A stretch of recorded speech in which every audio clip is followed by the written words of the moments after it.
এই মুহূর্তে আমি কথা বলছি বাংলাদেশের ট্র্যাডিশনালি ঐতিহ্যবাহী জেলা শহর রাজশাহী, সেই ইমানদার মুসলমানদের সামনে দরকার হলে দেশ আর ইসলাম রক্ষায় তারা কল্লা দিবে, কিন্তু কলমা দিবে না। ঠিক কিনা জানেন? কি বলেন ঠিক না? এটা মহা মুসিবতে ভয়াবহ অবস্থায় বাংলাদেশ আছে। ঠিক কিনা? আলহামদুলিল্লাহ, মাইকের আওয়াজ যতটা যাচ্ছে তারা যদি না আসেন মহা ঠকে যাবেন। কারণ যেই কথাগুলি আমি বলে যাব সচরাচর কোন বক্তার আজকে ওয়াজ মাহফিল সে কথা বলবে না। নাহমাদুহু ওয়া নাস্তাঈনুহু ওয়া নাস্তাগফিরুহু ওয়া নু'মিনু বিহি ওয়া নাতাওয়াক্কালু আলাইহি ওয়া নাউযু বিল্লাহি মিন শুরুরি আনফুসিনা ওয়া মিন সাইয়্যাতি আ'মালিনা মান ইয়াহদিহিল্লাহু ফালা মুদিল্লা লাহু ওয়া মান ইউদ্লিলহু ফালা হাদিয়া লাহু ওয়া নাশহাদু আন লা ইলাহা ইল্লাল্লাহু ওয়াহদাহু লা শারীকা লাহু ওয়া নাশহাদু আন্না সাইয়্যিদানা ওয়া মাওলানা মুহাম্মাদান আবদুহু ওয়া রাসূলুহু আরসালাহু বিল হাক্কি বাশীরান ওয়া নাযীরা ওয়া দা'iয়ান ইলাল্লাহি বিইذনিহি ওয়া সিরাজাম মুনীরা। আউযু বিল্লাহি মিনাশ শাইতানির রাজীম। বিসমিল্লাহির রহমানির রহিম। মা কানা মুহাম্মাদুন আবা আহাদিন মির রিজালিকুম ওয়ালাকিন রাসূলুল্লাহি ওয়া খাতামান নাবিয়্যিন ওয়া কানা আল্লাহু বিকুল্লি শাইইন আলিমা। সাদাকাল্লাহুল মাওলানাল আযীম। সবাই দুরূদ শরীফ পড়েন। যিনি দুরূদ শরীফ পড়বেন গুনাহ মাফ হয়ে যাবে। এবং আপনার নাম, আপনার বাবার নাম, দাদার নাম, পূর্ণাঙ্গ ঠিকানা লিখে ফেরেশতারা এই মুহূর্তে মদিনা শরীফে নবীজির হাতে পৌঁছায় দেবে। সবাই দুরূদ শরীফ পড়েন। আল্লাহুম্মা সাল্লি আলা মুহাম্মাদ ওয়া আলা আলি মুহাম্মাদ কামা সাল্লাইতা আলা ইব্রাহিম ওয়া আলা আলি ইব্রাহিম ইন্নাকা হামিদুম মাজিদ। اللهم بارك على محمد وعلى آل محمد كما باركت على إبراهيم وعلى آل إبراهيم إنك حميد مجيد। الحمد لله। মাদ্রাসাতুল কোরআন ওয়াস সুন্নাহ রাজশাহীর উদ্যোগে আয়োজিত এই বার্ষিক ওয়াজ মাহফিলের জনাব সাহেব সদর হযরত উলামায়ে কেরাম, উপস্থিত সুধী মণ্ডলী, পর্দার আড়ালের মা ও বোনেরা, আল্লাহ পাকের দরবারে শুকরগুজার হচ্ছি ফিতনা ফাসাদের জমানায় বেহেশতি বাগান, জান্নাতি প্যান্ডেল, ফেরাউন মুক্ত বাংলাদেশে, জালেম মুক্ত বাংলাদেশে, মুক্ত পরিবেশে আল্লাহ পাক আমাদেরকে এই মাহফিলে আসার তৌফিক দিয়েছেন। আমরা শুকরিয়া আদায় করি আলহামদুলিল্লাহ। রাজশাহীবাসী যদি বুঝতে পারতেন এই মাহফিল কত বরকতময়, ফজিলতপূর্ণ, তাহলে এই প্যান্ডেলে জায়গা হওয়ার কথা না। ঠিক কিনা? কারণ এই মাহফিল শোনার জন্য আসবেন এই নিয়ত করে যখন আপনার ঘর থেকে প্রথম কদম ঘরের বাহিরে রেখেছেন, সঙ্গে সঙ্গে আপনার জীবনের সমস্ত সগীরা গুনাহ মাফ হয়ে গেছে। একটু আওয়াজে সুবহানাল্লাহ বলেন।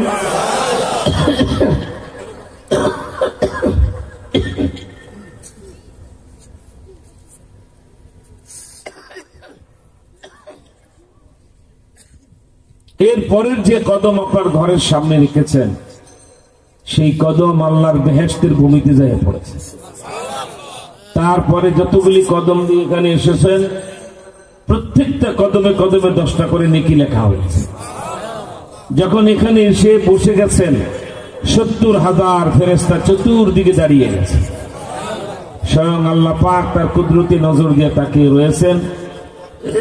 রাজশাহী বাংলাদেশের অতি গুরুত্বপূর্ণ একটি বিভাগীয় শহর এবং জেলা। রাজশাহীর মানুষ মিষ্টি নুন দিয়া ভাত খান, আপনারা কিছু খবরাখবর রাখেন। এটা মহা মুসিবতে ভয়াবহ অবস্থায় বাংলাদেশ আছে, ঠিক কিনা? প্রতিবেশী রাষ্ট্র ভারত আন্তর্জাতিক আইন লঙ্ঘন করে গোটা পৃথিবীর সমস্ত আইনকে বৃদ্ধাঙ্গুলি দেখিয়ে 5 লক্ষ সৈন্য কাউকে নোটিশ না দিয়ে তারা বর্ডারে বর্ডারে মোতায়েন করে রেখেছে। বাংলাদেশ দখল করার পায় তারা করতে চায়, কিন্তু এই মালাউনের বাচ্চা মুদির মনে রাখা উচিত তার মনের খায়েশ কোনোদিন পুরা হবে না, ঠিক কিনা? আমি প্রথম আল্লাহর রাস্তায় আপনাদেরকে বলবো, যেভাবে বসছেন এটা ওয়াজ মাহফিলের বসা না, এটা নাটক আর যাত্রা প্যান্ডেল না বাবা, এটা ওয়াজ মাহফিল। 1 ইঞ্চি জায়গাও সামনে ফাঁকা রাখতে পারবেন না। একবার আমার সামনে মৌচাকের মতো একবার আমার কাছে চলে আসবে। যিনি যত তাড়াতাড়ি আসবেন তার গুনাহ তত তাড়াতাড়ি মাফ হয়ে যাবে। যে যত সামনে আসবেন তার বরকত তত বেশি হবে ইনশাআল্লাহ। আল্লাহু আকবার বলে সামনে এগিয়ে আসেন। রাজশাহীবাসীর তকদির ভালো থাকলে তারা চতুর্দিকে এখন ছুটবে এখানে প্যান্ডেলে আসার জন্য। আর তারা যদি না আসেন, পেছনটা ফাঁকা হলে আপনার মাথা ব্যথার প্রয়োজন নেই, ফাঁকা জায়গা আল্লাহ পাক ফেরেশতা দিয়ে ভরাট করে দিবে। খুব দ্রুত একেবারে মৌচাকের মতো জমে যান। এই ফাঁকটা বন্ধ করে সামনে আসেন।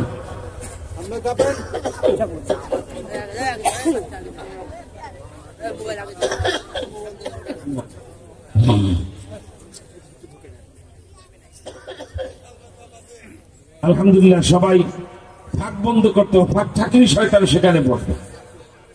যারা প্যান্ডেলের বাহিরে, গেটের বাহিরে আছেন, বিশেষ করে রাজশাহী শহরের যুবকদেরকে বলবো, বাংলাদেশ সরকারের পক্ষ থেকে অতি গুরুত্বপূর্ণ একটা সুসংবাদ তোমাদের জন্য আছে, দৌড়ায় চলে আস। অর্থাৎ 1,25,00,000 শিক্ষিত যুবক যারা চাকরির বাহিরে আছে, চাকরি পায় নাই। এদেশের সরকার তাদেরকে চাকরি দিতে পারে নাই, তারা মেধাবী, তারা ডিগ্রি পাস, মাস্টার্স পাস। এই 1,25,00,000 যুবককে 25 লাখ টাকা করে বিনা সুদে ঋণ দেওয়া হবে ইনশাআল্লাহ। এই টাকা দিয়ে আমাদের যুবকরা গরুর খামার, মাছের খামার, মুরগির খামার করবে এবং তার গ্রামে সমবয়সী স্বল্প শিক্ষিত অন্য বন্ধুদেরকে তার খামারে চাকরি দেবে। 5 থেকে 10 বছরের ভিতরে সে কোটি কোটি টাকার মালিক হবে। সরকারের 25 লক্ষ টাকা বিনা সুদে ঋণ সরকারি কোষাগারে জমা দেবে। আল্লাহ চাহে তো বাংলাদেশ মালয়েশিয়া, সৌদি আরবের মতো ধনী রাষ্ট্রে পরিণত হয়ে যাবে, ঠিক কিনা? সেই জন্য যুবকদেরকে বলবো, এই সুসংবাদ শুনতে হলে আর এই টাকা পেতে হলে 2টা কাজ তোমাকে করতে হবে। একটা হলো যে আল্লাহর ইবাদত তুমি ছেড়ে দিয়েছ, সে আল্লাহর ইবাদত এখন থেকে চালু করতে। মাথায় টুপি, গালে দাড়ি, ওযুর আগে মিসওয়াক, খাওয়ার আগে দস্তরখান। মিথ্যা কথা বলা যাবে না, হারাম খাওয়া যাবে না। 5 ওয়াক্ত নামাজ নিয়মিত পড়তে হবে। অর্থাৎ তুমি গোলাম হিসাবে মালিক আল্লাহ পাকের ইবাদতের পুরো হক আদায় করতে হবে। আপনার এই জায়গাটা ফাঁকা রাখছেন কেন? আপনার নুন দিয়ে ভাত খান না, আপনাদের বয়স হয়েছে, আকল হয় নাই। আমি যখন বললাম সামনে গিয়ে বসার সুন্নত, তখন এই কথাটা কয়বার বলে, এই মেয়েরা কিসের মুসলমান হয়েছে, নবীর সুন্নতের গুরুত্ব দেন না? কে বলছে ওয়াজ মাহফিল শুনতে আসতে আপনাদেরকে? একটা লোক যখনই সামনে গিয়ে ফাঁকা জায়গা বন্ধ করবেন, একটা সুন্নত আদায় হবে 100 শহীদের সওয়াব। সুবহানাল্লাহ বলেন। আপনাদের আওয়াজ আমার পছন্দ হচ্ছে না। বাংলাদেশের কোটি মানুষ জানে আমরা যখন মঞ্চে বসি, আহত শিয়ালের ঘ্যাঙর ঘ্যাঙর পছন্দ করি না, সিংহের গর্জন শুনতে চাই। আপনারা আওয়াজ করতে পারবেন? পারবেন আওয়াজ করতে?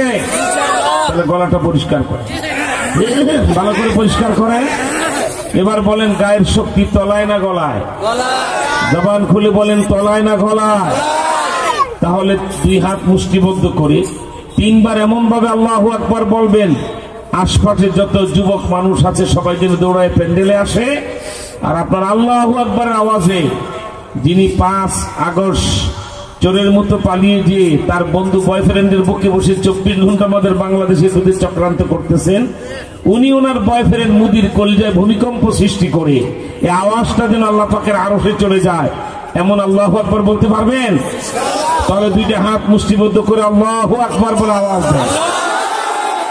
এখনো হয় না, আর চিৎকার করে আল্লাহু আকবার, আরেকবার আল্লাহু আকবার। এবার না শাহ মাকদুমের উত্তরসূরি কিছুটা মনে হলো, ঠিক কিনা বলে? আলহামদুলিল্লাহ মাইকের আওয়াজ যতটা যাচ্ছে তারা যদি না আসেন মহা ঠকে যাবেন, কারণ যেই কথাগুলি আমি বলে যাব সচরাচর কোন বক্তার আজকে ওয়াজ মাহফিল সে কথা বলবে না। প্রতিবেশী রাষ্ট্র ভারত 5 লক্ষ সৈন্য আমার বর্ডারে মোতায়েন করে এই জন্য বাঘের লেজ দিয়ে বানরের বাচ্চায় কান চুলকাতে চায়, ঠিক কিনা জোরে বলে। আজকে 5 লক্ষ ইন্ডিয়ান সৈন্যদের কথা শুনে বাংলাদেশে যারা ভারতের কুখায়া রাজনীতি করে, যেই দলেরই হোক কিছু কুখাওয়া নেতা আছে, ঠিক কিনা, মানে রয়ের কুখায় এই কুখাওয়া পার্টি ভয় পেতে পারে। সে বিএনপির বড় নেতা হতে পারেন, আওয়ামী লীগের নেতা হতে পারেন, জাতীয় পার্টির, কিন্তু ভারতের দালাল যারা নয় ওলামায়ে কেরাম আর ইমানদার মুসলমানেরা চুল পরিমাণও ভয় পায় না, ঠিক কিনা। বড় বড় দলের নেতারা চিৎকার হয়ে গেছেন, ভারত এত বড় রাষ্ট্র আমাদের বিরুদ্ধে 5 লক্ষ সৈন্য বর্ডারে মোতায়েন করেছে, আমাদের কি অবস্থা হবে। এরা মুনাফিক, এরা ইমান হারা। আর আমাদের আর মামুল হক সাহেবদের হাতে তর সয় না। ভারত 1 ইঞ্চি মাটিতে পা দিবে আমার বর্ডার ক্রস করে, আমরা আল্লাহ রসুলের হাদিসের ভাষ্য মতো গজওয়াতুল হিন্দের ঘোষণা দেব। আল্লামা মামুল হক সাহেবকে আমিরুল মুজাহিদিন ঘোষণা করে ভারত আমার দেশে ঢুকতে না ঢুকতে 2 ঘন্টার ভিতরে কলকাতা দখল করে রাইটার বিল্ডিং এ কলেমার পতাকা উড়াবো, ঠিক কিনা জোরে। কারা এই যুদ্ধে শরীক হতে চান আল্লাহু আকবার বলে হাত দেখান, আর চিৎকার করে আল্লাহু আকবার বলে। তাকবীর, কোরআনের আলো, কোরআন হাদিস যেখানে বাংলাদেশ ইসলামের শত্রুরা, ভারতের দালালেরা,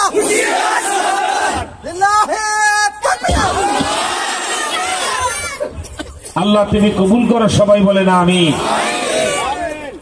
আজকে দুঃখ আর ভারাক্রান্তি হৃদয়ে বলি।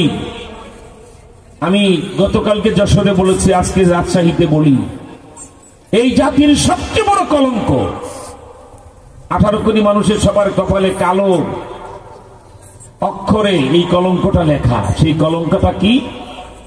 আমি আজকে এই মুহূর্তে লন্ডন হাইট পার্কে কথা বলছি না, সৌদি আরবের আল বাহা আল হাজরায় তফসির মাহফিলে দাল্লা কোম্পানির শ্রমিকদেরকে নিয়ে কথা বলছি। এই মুহূর্তে আমি কথা বলছি বাংলাদেশের ট্র্যাডিশনালি ঐতিহ্যবাহী জেলা শহর রাজশাহী, সেই ইমানদার মুসলমানদের সামনে দরকার হলে দেশ আর ইসলাম রক্ষায় তারা কল্লা দিবে, কিন্তু কলমা দিবে না, ঠিক কিনা জানেন, কি বলেন, ঠিক না? তারপর আপনাদেরকে বলতে হয় আমাদের যেমন অনেক অর্জন আছে, ওই রকম কতগুলি কলঙ্কও আমাদের আছে। সেই বড় কলঙ্কটা 53 বছর পরে আঙ্গুল দিয়ে আপনাদেরকে দেখায় দেই। বড় গলায় যে পৃথিবীর কোথায় গেলে দাবি করেন বাংলাদেশ মুসলমানের দেশ, শতকরা 92-93% মুসলমান, এই কথাটা বলতে আপনার লজ্জা হওয়া উচিত। এই জাতি 53 বছরে আত্মস্বীকৃত খুনিকেও তোমরা রাষ্ট্রপতি প্রধানমন্ত্রী বানিয়েছে। পার্লামেন্টে দাঁড়ায় অহংকারী আর ফেরাউনের মতো যে বলেছে কোথায় আর সিরাজ শিকদার, তার মানে সিরাজ শিকদারকে উনি খুন করেছেন, ঠিক কিনা? এরকম আত্মস্বীকৃত খুনিকেও তোমরা রাষ্ট্রপতি প্রধানমন্ত্রী বানিয়েছে। আত্মস্বীকৃত লম্পট যে নিজে স্বীকারোক্তি দিয়েছে জেল খেটে বের হওয়ার পরে, স্ত্রী থাকার পরেও সে আরেক মহিলা জিনা তার প্রতি বারবার তাকায়। সাংবাদিকরা বলে, স্যার এখনো বুঝতে পারেন নাই? কি যে তোমরা বলো, 14 বছরের সম্পর্কে কি ভোলা যায়? স্ত্রী সাথে অন্য মহিলার সাথে যদি এইরকম দহরম মহরম থাকে, এটা আত্মস্বীকৃত লম্পট, ঠিক কিনা? কিন্তু যারা জি বলতেছেন তারাই তারা 9টা বছর রাষ্ট্রপতি বানিয়ে রেখেছিলেন। অল্প কথায় বুঝার চেষ্টা করেন, রাত বেড়ে গেছে, শীতের দিন কষ্ট দেব না। শুধু বলবো এই জাতির সবচেয়ে বড় কলঙ্কর ব্যর্থতা আত্মস্বীকৃত খুনি, আত্মস্বীকৃত লম্পট চোর ডাকাতদেরকে রাষ্ট্রপতি প্রধানমন্ত্রী তোমরা বানিয়েছ। কিন্তু কপাল পোড়া জাতির কলঙ্ক কপালে 53 বছরে একজন মহাদ্দিক আলেমকে তারা রাষ্ট্রপতি প্রধানমন্ত্রী বানাইতে পারে না। এটা জাতীয় কলঙ্ক, ঠিক কিনা জোরে কর। ওই আফগানিস্তানের মুসলমানরা তোমাদেরকে আঙ্গুল দিয়ে চোখে কুতা দিয়ে দেখাই দিল একজন আল্লাহওয়ালা আলেম রাষ্ট্রপ্রধান হলে কি শান্তি, রহমত, বরকত হয়, ঠিক কিনা?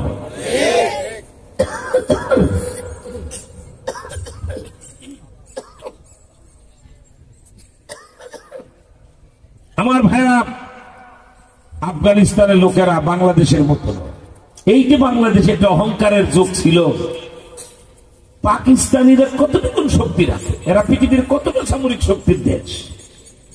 এরপরে কয় মাস যুদ্ধ করলাম আমরা, 9 মাস হতে মিথ্যা কথা। প্রথম তো পাকিস্তানিরা মেরেছে, আমরা মারতে পারি না। পরে যখন আমাদের কলিজার টুকরা যুবকরা, আবাল বৃদ্ধ, ছাত্র, শিক্ষক, কৃষক, শ্রমিক মুক্তি বাহিনীতে নাম লেখায়, যখন আমার মুক্তিযোদ্ধারা রুখে দাঁড়াইলো, মাত্র 4 মাস যুদ্ধ করে আমরা পাকিস্তানিদেরকে হটাই দিলাম। ঠিক